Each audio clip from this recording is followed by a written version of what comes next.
The excavator's steel claw tore into my concrete pool deck as 3 squad cars screamed into my driveway. Veronica Blackwood stood on her manicured lawn across the street, cell phone pressed to her ear, that satisfied smirk spreading across her Botoxed face like she'd just won the lottery.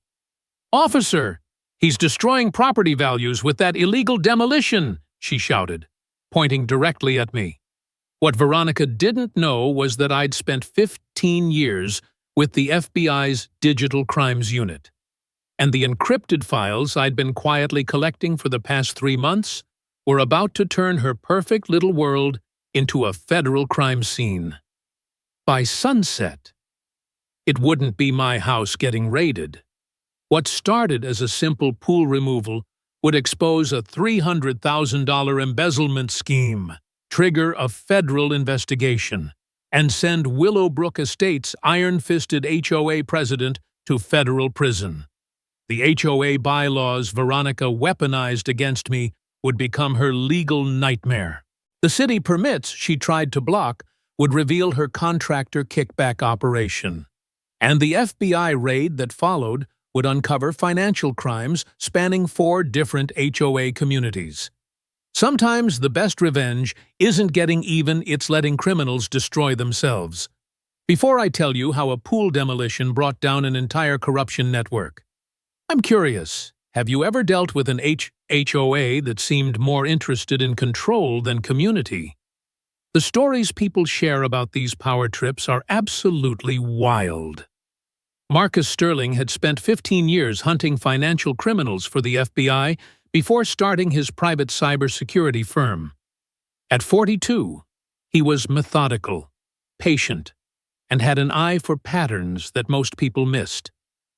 After his divorce finalized last month, he'd decided to sell the house in Willowbrook Estates and start fresh somewhere without reminders of his failed marriage. The pool removal was practical potential. Buyers preferred the extra yard space. And frankly, Marcus was tired of maintaining something that only reminded him of better times. He'd pulled every permit, followed every regulation, done everything by the book. Old habits from his federal law enforcement days. Willowbrook Estates was one of those planned communities where every mailbox matched, and the HOA rules were thicker than most legal contracts. Located in suburban Colorado, it attracted upper-middle-class professionals who wanted prestige without the mansion price tag. The community featured wide streets, mature trees, and homeowners who took their property values very seriously. The HOA, established in 2015, had strict architectural guidelines, mandatory landscape standards, and a board that wielded its authority like a medieval fiefdom. Monthly dues were steep, but residents accepted them as the price of maintaining their exclusive atmosphere. Marcus had moved here 5 years ago when his marriage was solid, and his FBI career was thriving. The house represented stability, success, the American dream achieved. Now it felt like a monument to everything that had fallen apart. The divorce had been expensive, emotionally draining, and he needed a clean slate. The real estate market was hot, but his agent warned that the aging pool might turn off young families. Remove it, add some landscaping, and you'll get multiple offers, she'd advised. It made financial sense, and Marcus needed every advantage to start over. That's where Veronica Blackwood entered the picture like a storm cloud on a sunny day. She'd been HOA president for 3 years, elected on promises of maintaining community standards and protecting property values.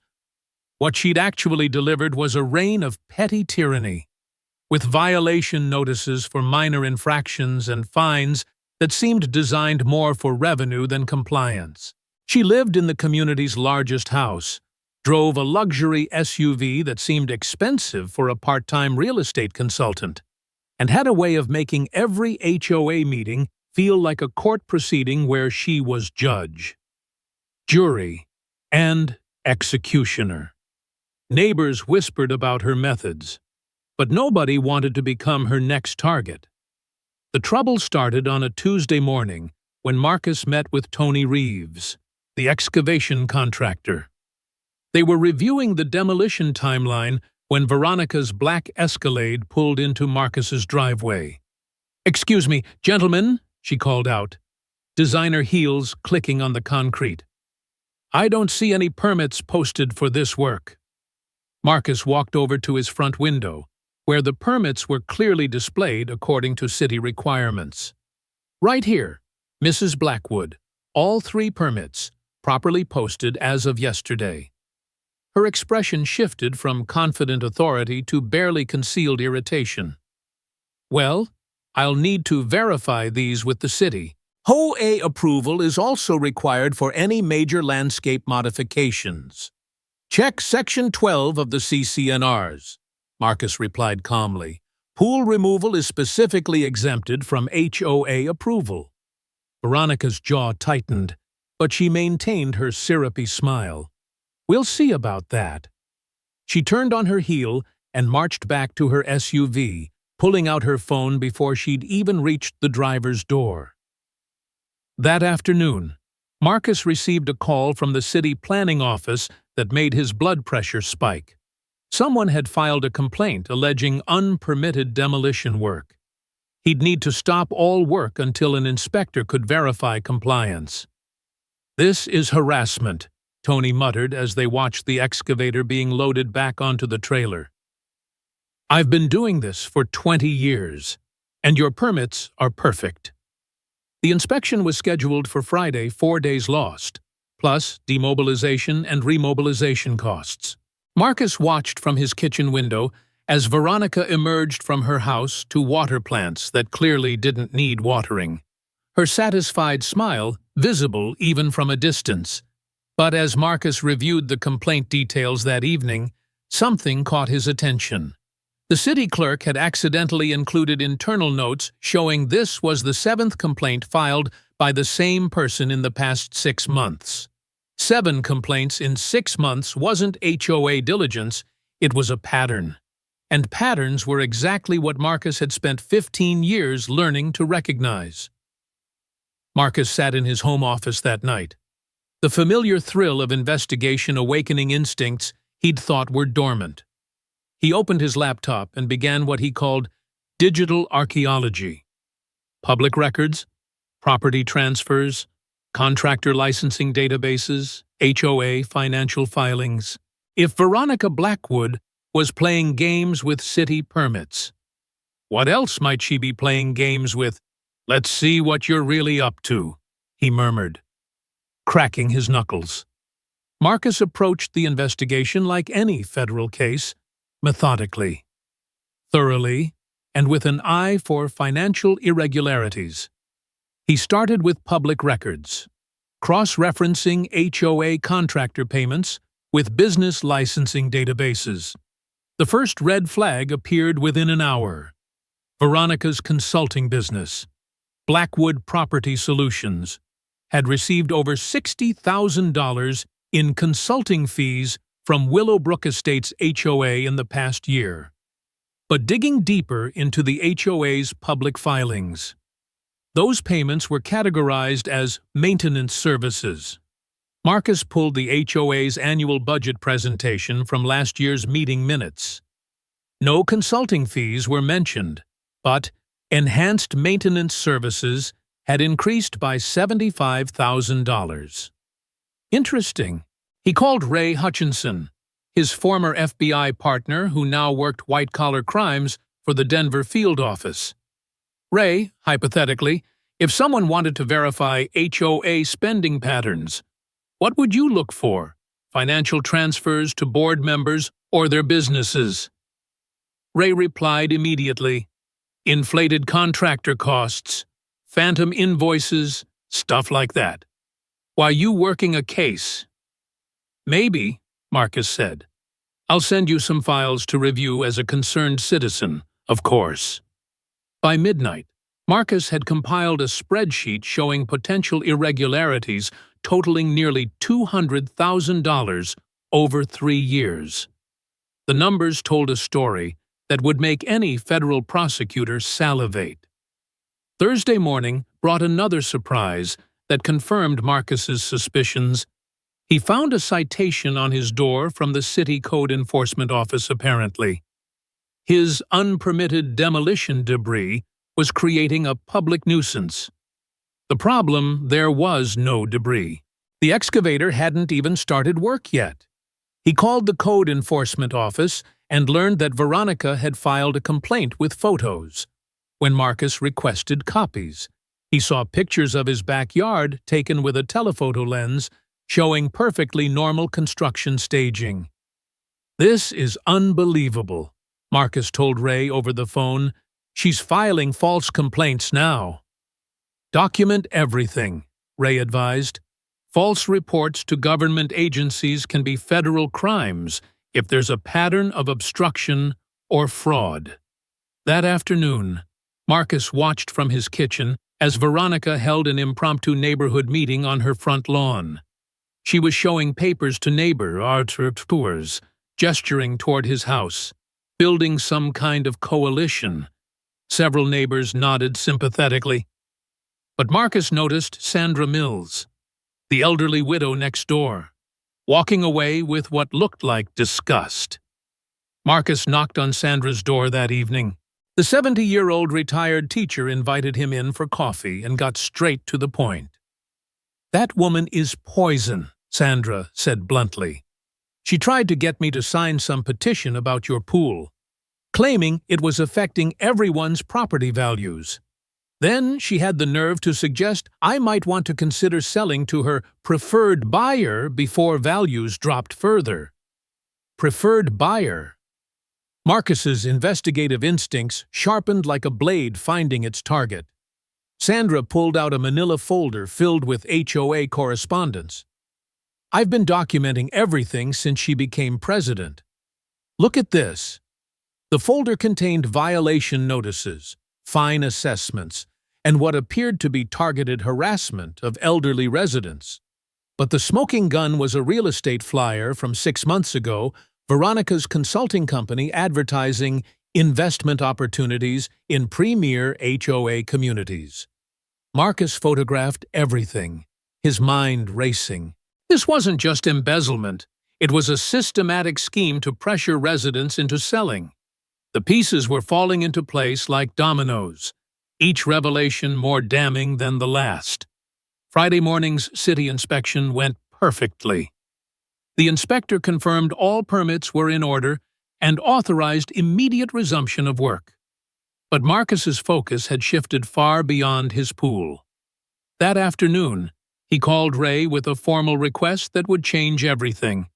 "I need to report suspected federal crimes, wire fraud, mail fraud, possibly RICO violations." "Walk me through it," Ray said, his tone shifting to official business mode.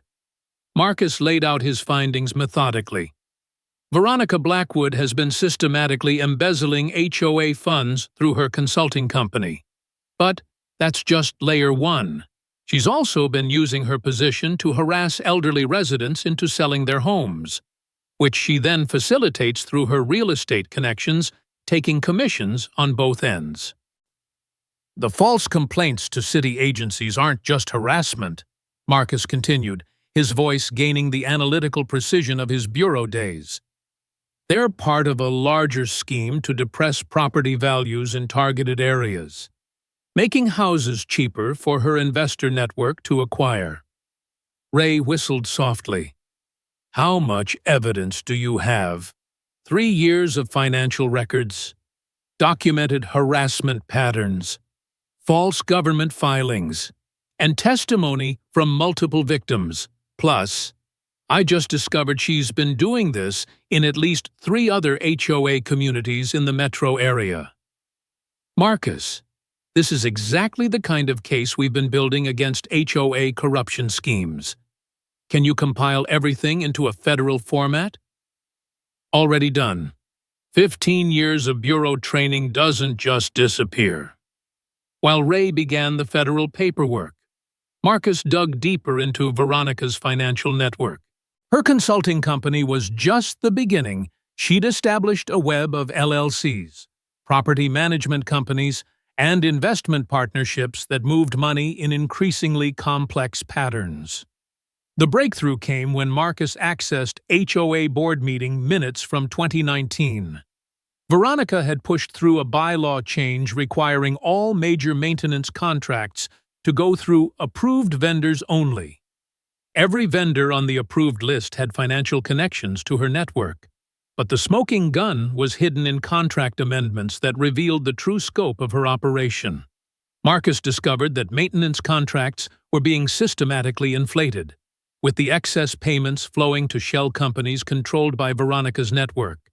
The HOA was paying premium prices for basic services, with the difference funding her lifestyle. She's been stealing from her own neighbors for years, Marcus told Sandra that evening. The woman living in the biggest house, driving the most expensive car, taking luxury vacations all funded by inflated HOA fees. Ray called back with news that sent adrenaline coursing through Marcus's veins. The Bureau wants this case. Financial Crimes Division is opening a full investigation based on your preliminary evidence. How long before they move? Marcus asked. They're fast-tracking it. Financial crimes against community associations fall under federal jurisdiction, especially when there's interstate activity. Your timeline analysis showing similar schemes in multiple states sealed the deal. What do I need to do? Keep documenting, but don't confront her directly. We're requesting warrants for financial records and surveillance authorization. Marcus spent the weekend creating what he called the Veronica Files, a comprehensive dossier tracking 3 years of financial crimes, harassment patterns, and victim testimonies. He'd learned from Sandra that at least 8 elderly residents had been pressured to sell below market value.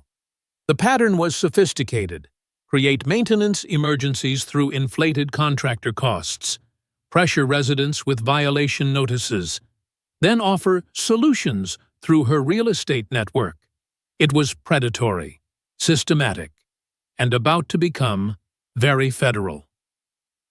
Monday morning brought a phone call that changed everything. Ray's voice was tight with excitement. Federal warrant approved. We're executing search warrants on Wednesday morning, her house, office, and all associated business locations. Marcus felt the familiar rush of a case coming together.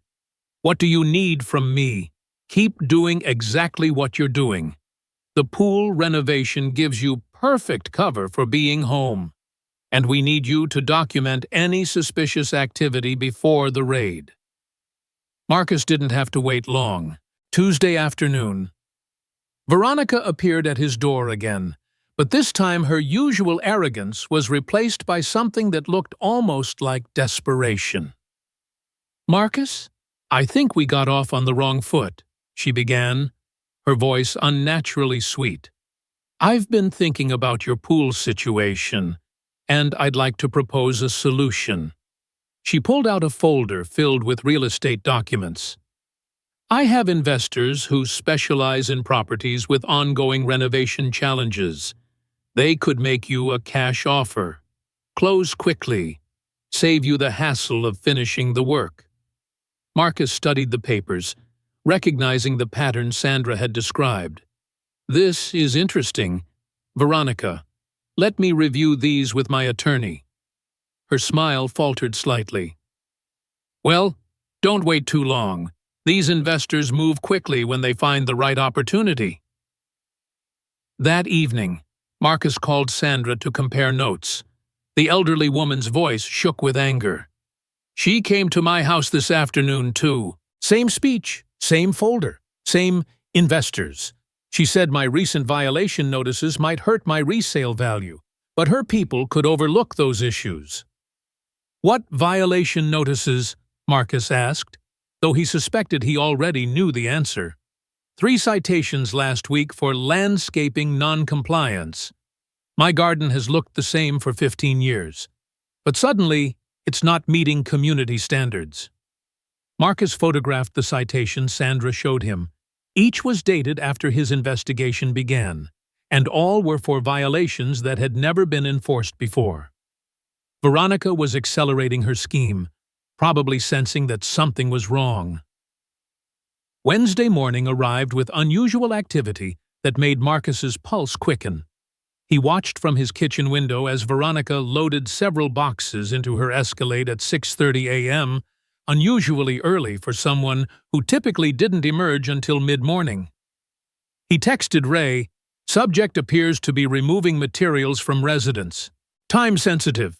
The response came immediately, "Warrant execution moved up. Teams rolling now." At 8:15 a.m. Marcus was reviewing pool renovation quotes when the first FBI vehicle turned onto Willowbrook Drive. Then another. Then three more, followed by vehicles from the IRS Criminal Investigation Division and the Colorado Bureau of Investigation. Marcus stepped onto his front porch as the convoy stopped in front of Veronica's house.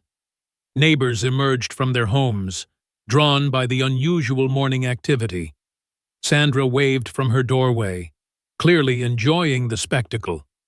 Agent Sarah Chen, Ray's partner, approached Marcus's house. "Mr. Sterling, we'll need you to remain available for the next few hours in case we have questions about your evidence compilation." "Of course," Marcus replied, trying to suppress his satisfaction as he watched federal agents surround Veronica's property. The raid lasted 4 hours. Marcus watched from his office window as agents carried out computers, filing cabinets, and boxes of documents.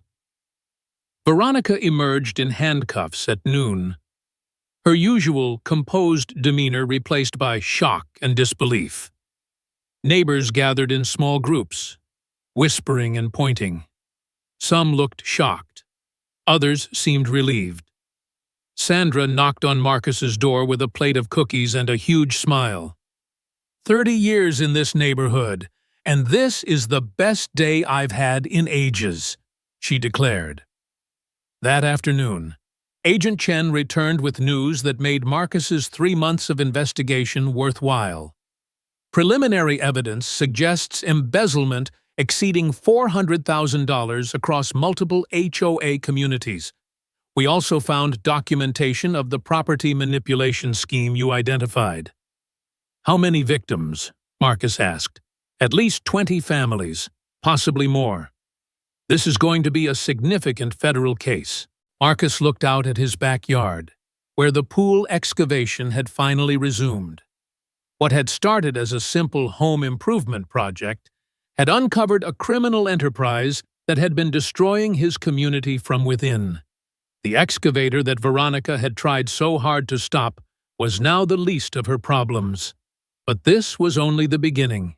The federal case against Veronica Blackwood was about to reveal corruption that went deeper than anyone had imagined.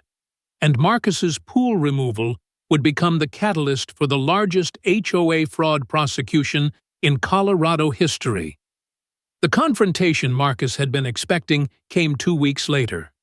Veronica, released on federal bail pending trial, appeared at his front door one evening. Her designer outfit was wrinkled, her makeup smeared, and her usual arrogance had evaporated entirely. "You destroyed my life," she said, her voice trembling with rage and desperation. "I know it was you. I know you're the one who gave them all that information." Marcus remained calm, his FBI training taking over. "Veronica, I think you're confused. I'm just a neighbor trying to remove a pool. Don't lie to me. I saw you talking to Sandra, taking pictures, asking questions. You think you're so smart with your government background, but you have no idea what you've done." "What I've done," Marcus replied quietly, "is documented criminal activity. Everything the FBI found came from public records and victim testimonies. You did this to yourself." She stepped closer, her desperation turning dangerous. "I can make this go away. I have connections, resources. We can work something out." "Are you attempting to obstruct a federal investigation?" Marcus asked, pulling out his phone. "Because that conversation is being recorded, and Agent Chen is going to be very interested in hearing it." The federal indictment came down 3 weeks later, 23 counts, including wire fraud, mail fraud, money laundering, and conspiracy to commit racketeering. The press conference was covered by local news, with Agent Chen explaining the scope of the investigation. "This case represents one of the most systematic schemes we've seen involving homeowner association fraud," she announced. "The defendant used her position of trust to steal from her own community while manipulating elderly residents into financial disadvantage." Marcus watched the coverage from his renovated backyard, where his new landscape design was taking shape beautifully. Ray called that evening with additional news. "The IRS found tax violations going back 5 years. She's looking at federal prison time plus massive financial penalties." Veronica's fall was swift and complete. Her real estate license was suspended. Her consulting business shut down by court order. The luxury SUV was repossessed, and her house went into foreclosure within 2 months. The woman who had terrorized Willowbrook Estates with violation notices had become exactly what she'd always threatened others with, becoming a property value liability. The HOA board was dissolved and restructured under court supervision. Sandra was elected as interim president, bringing integrity to a position that had been corrupted for years. Every fraudulent fine and violation notice issued during Veronica's reign was voided. 6 months later, Marcus's house sold for 20% above asking price. The federal case proceeded swiftly. Veronica's attorney negotiated a plea deal: 12 years in federal prison, full restitution to victims, and forfeiture of all assets acquired through criminal activity. This defendant exploited the trust placed in her by her community. Judge Patricia Thornfield stated during sentencing, "HOA board positions require integrity and transparency, qualities that were entirely absent in this case." The Willowbrook Estates case became a model for federal prosecution of HOA corruption schemes. 23 families received full restitution for fraudulent fines and inflated assessments. Elderly residents who had been pressured into selling received compensation for their losses. Marcus established a consulting firm specializing in HOA financial auditing and fraud prevention, helping communities identify corruption before it reached criminal levels. Willowbrook Estates became a model community under new leadership, with transparent budgeting and community oversight committees. Looking back, Marcus realized that his pool removal had revealed something far more valuable than extra yard space. It had exposed a criminal enterprise destroying his community from within. Sometimes the best home improvement project isn't about renovation. It's about restoration of trust and integrity. Have you ever dealt with HOA leadership that seemed more interested in control than community? The patterns of corruption are often more obvious than people realize. Sometimes it just takes someone willing to look closely and ask the right questions. Speaking of people who abuse positions of authority, you won't believe what happened when a restaurant manager tried to intimidate a health inspector, only to discover that the inspector's husband was a federal food safety investigator.